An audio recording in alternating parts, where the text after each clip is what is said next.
And joining us now is the Burpo family, Todd, his wife Sonya, and their son Colton. It's great to see you guys. Thank you for having us, Thanks Wendy. so much for coming back. Thank you. Well, okay, first a book, now a movie. How does it feel, Todd, to see your story having so much influence?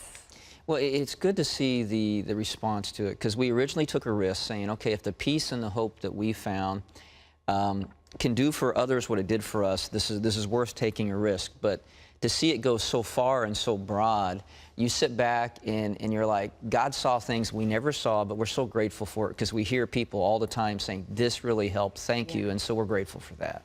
Well, Sonya, thousands have been impacted by the book and the story and now the movie coming out.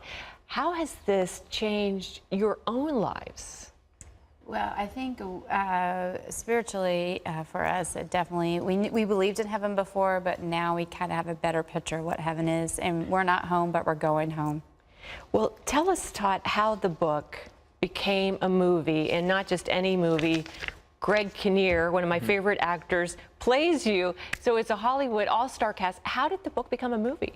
Well, they actually approached me. You know, we never sought Hollywood. Hollywood sought us, and we just said no, no, Who's no. they? They approached you. Producers from production companies. Many of them called my agent, called us, and it was the conversation I had with Joe Roth, Bishop T.D. Jakes, and Devon Franklin, where I felt like in that moment I had the guarantee that they would be true to Colton's story. And until I had that confidence, going forward wasn't even an option for us. We were like, my last never was I would never make a movie. And so I try to not use that word anymore. But that was the thing that started. And if we didn't have that confidence, we wouldn't have pursued it. Now, years later, then, Randall Wallace gets selected to be the director, and then he selects, I think more than anyone else probably, Greg Kinnear to play me, and those are things you don't know at the beginning when you make these decisions. But God showed me at the very beginning, he was like, I'm going to show you that I'm bigger than Hollywood. And he's done that. At the end of the day, what you're going to see in theaters today, you're going to sit there and go, wow. But God had to show himself in many, many, many steps. And I think Randall Wallace is probably one of the biggest ones, because to take a true life story and depict it like he did on film, Greg Kinnear, the cast, everyone, this is A+ quality. It's huge. Well, Colton, let's talk to you. I've seen the film, and the little guy who plays you is, first of all, the cutest thing I've ever seen in my life, and looks a lot like you. Of course, you're now almost 14? I am 14. Oh, 14 in how many months? My birthday's next month. Okay. Because your mom told me you like to be very exact. Okay. What did you think when you saw this movie? Well, I think that a lot of people are going to find healing with it. I mean, everybody has a hurt. So I think that this film will just give them hope that there is something better. Yeah. Now, the way they depicted heaven in the movie, of course, was very creative. We won't give it away, but what was your take on that, the way that... Well, it's hard to depict something you've never seen or experienced before.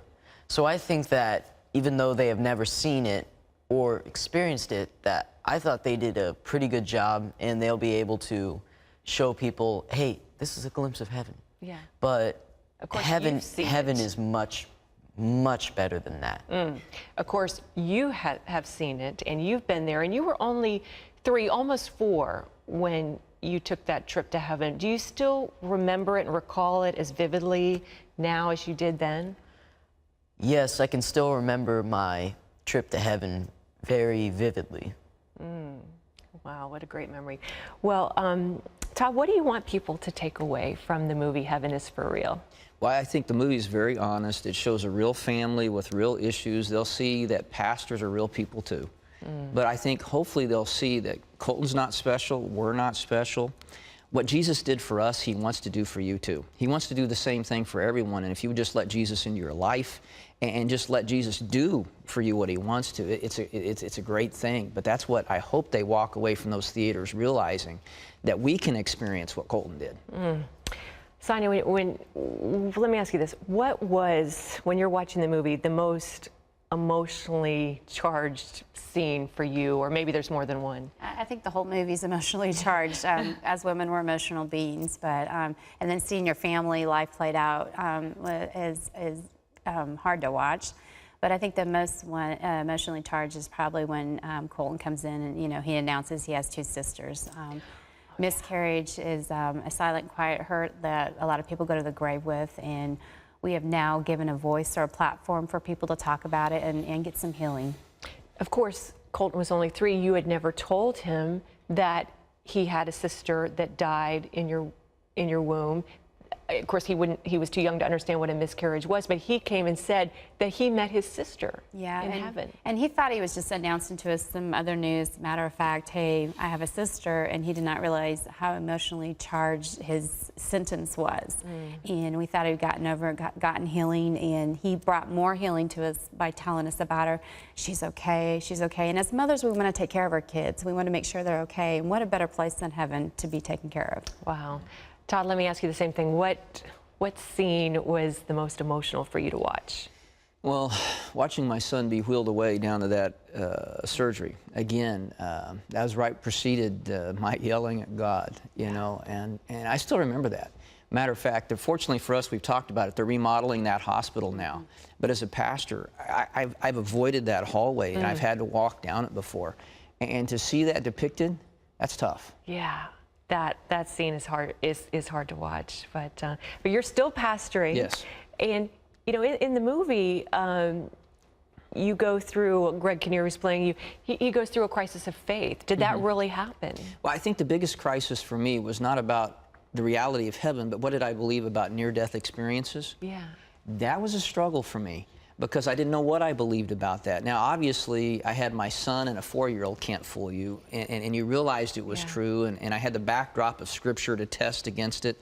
And obviously, I know my son saw what he saw, and he's not making anything up. But I've been amazed that God knew a child needed to talk about heaven, because his descriptions of heaven are now reaching people that us adults never could. And I think God knew that. Well, the little actor who plays Colton is so believable. He's awesome. You're going to see on screen the closest representation I could have ever imagined what I saw 11 years ago. Wow. Wow, that's the best endorsement that anyone could ask for. Yeah. Well, Todd, Sonya, Colton, it is a pleasure. Thank you so much for being here and sharing your thoughts with us.